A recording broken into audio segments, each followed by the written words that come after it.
酪農王国北海道でまさにその酪農家になることを夢見る高校生に密着しました。ご本人曰く誰でも飲める牛乳作りを目指すそうで、そんな高校生が挑むのは今までの常識にとらわれない新たな酪農の形でした。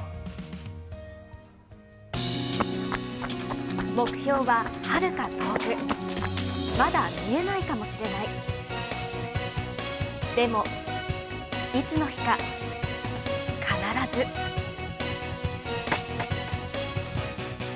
明治プレゼンツ飛べホープ。日本有数の食糧基地、そして牛乳の一大産地でもある十勝。未来の農業者たちが通うのは帯広農業高校、通称帯農です。ここで私たちは去年、ある希望を持った一人の生徒に出会いました。北海道で酪農家になることを目指す水間春人くんです。春人くんの実家は名寄市で半世紀以上続く酪農家。幼い頃の遊び場は家からすぐそばの牛舎でした。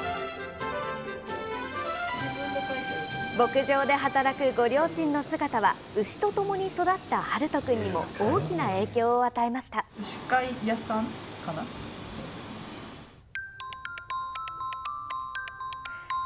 歳の春人くんが描いた夢は牛飼いになること。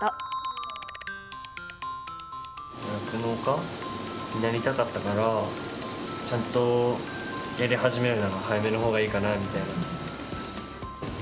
決して楽なもんじゃないから、そういうことをやってるからやれみたいな押し付けにもしたくなかったし、自分から行くって言ったんで、それはもうそのまま後押しして、ちょっとそれはそれで頑張ってもらいたいなとは思ってるんだ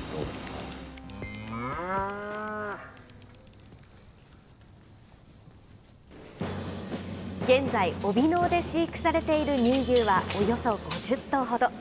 この牛たちと一人前の酪農家を目指せる環境が整っています。さらに実習で搾られた牛乳は地元で販売もしています。つまり春人くんは目標とする牛乳作りを1から10まで学べる環境に身を置いているんです。牛から牛乳をいただく、この搾乳も大事な授業の一つ。春人くんも実際に酪農家が使っているという最新設備を使います。この日は朝6時から搾乳がスタート。朝が早いのも牛にストレスを感じさせず、新鮮な牛乳を搾るために大事なことです。うまくやらないと牛乳出てこないんで、最初の方はあれ難しかったです。家ではそんな飲んでなかったですけど、こっち来てからはなんか牛乳めちゃくちゃ飲むようになりました。なんかこう苦労して作ってるものだから残さずにとか、たくさん飲みたいなとか、そういう気持ちはあります。親元を離れても、いくら朝が早くても変わらないのは酪農家を目指したいという夢。その理由とは。友達に牛乳苦手だけど乳製品は食べれるみたいな人がいて、牛乳が苦手な人とかでも飲める、誰でも飲める牛乳を作りたいです、将来は。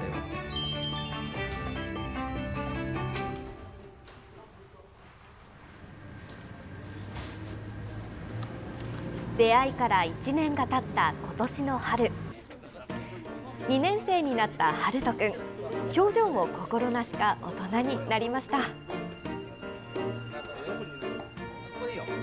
づめが伸びてきて、変形したりすると、牛の歩行に支障をきたすので、今日はこれちょっと、少しですね、整えてあげる作業っていうのをしていきます。この日の授業で行われたのは搾乳、いわゆる牛の爪切りです。このように春人くんを含めた酪農科学科の2年生は、より実践的な知識や技術を学びます。牛の足を傷つけないよう細心の注意を払って行う搾乳。春人くんも初めての挑戦。果たしてうまくできるでしょうか。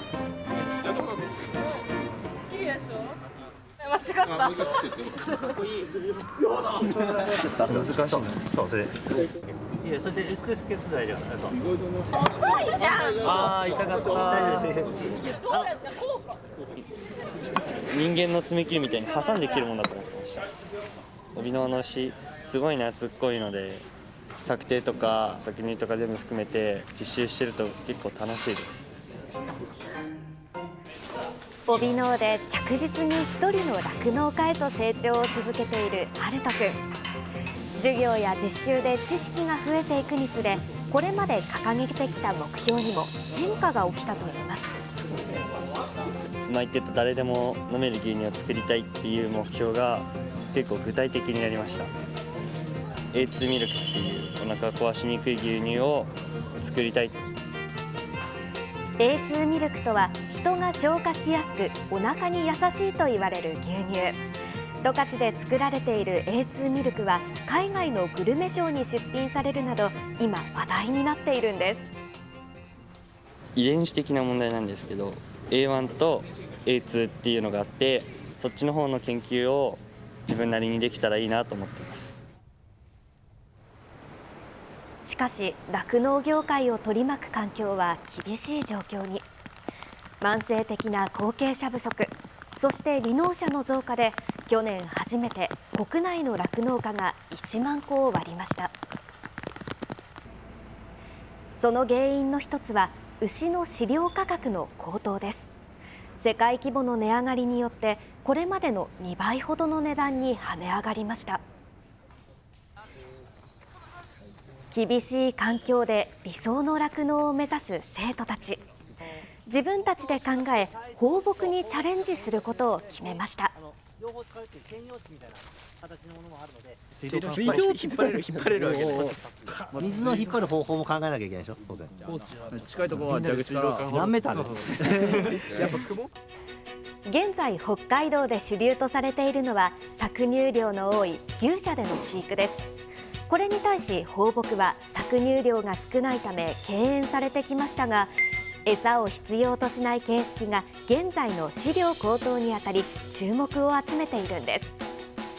放牧は正直自分将来どうなるか分かんないんですけど、一つ酪農っていうのをとってもやりたいことに関係してくるんで活かせると思います。ですが課題は大きく搾乳量が減る真夏の猛暑。指導する金持先生が提案した新たな放牧とは。普通の放牧地だけじゃなくて森を活用した放牧をチャレンジするので、放牧というと平原に牛を放すイメージですが、先生が提案した林間放牧とは木々の間で牛を直射日光から守るもの。猛暑の続く北海道でこそこの放牧に挑戦する価値があると先生は語ります。特に最近は暑さで牛が熱中症で亡くなってしまうケースも多くなってきているので、そういったことに対応できる取り組みの一つとして注目されている分野でもある。これからの時代に対応できる対応力をやっぱ身につけていかないと、酪農家としては、生き残っていけないのかなとは思います。厳しい時代だからこそ知恵を絞って生き抜いていく。春人くんは同じ酪農家の卵たちと北海道の未来を描きます。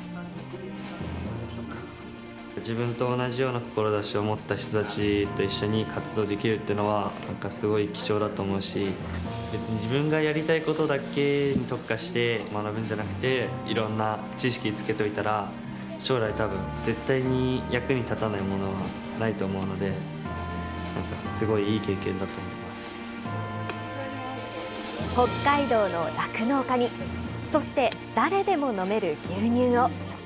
帯広農業高校で春人くんの挑戦は続きます。夢を追う春人くんに取材をしてきました。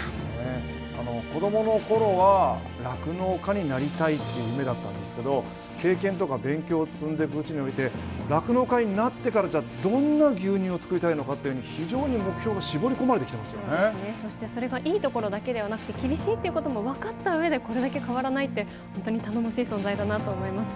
はい、先ほどありましたが校内に一から放牧地を作ろうとチャレンジもしているということで新たな取り組みをどんどん進めています。本当に酪農王国としてね、もうこういう若い人材がいないとね、もうみんなが困るわけですよね。はい本当に心から応援したいですよね。そうですね。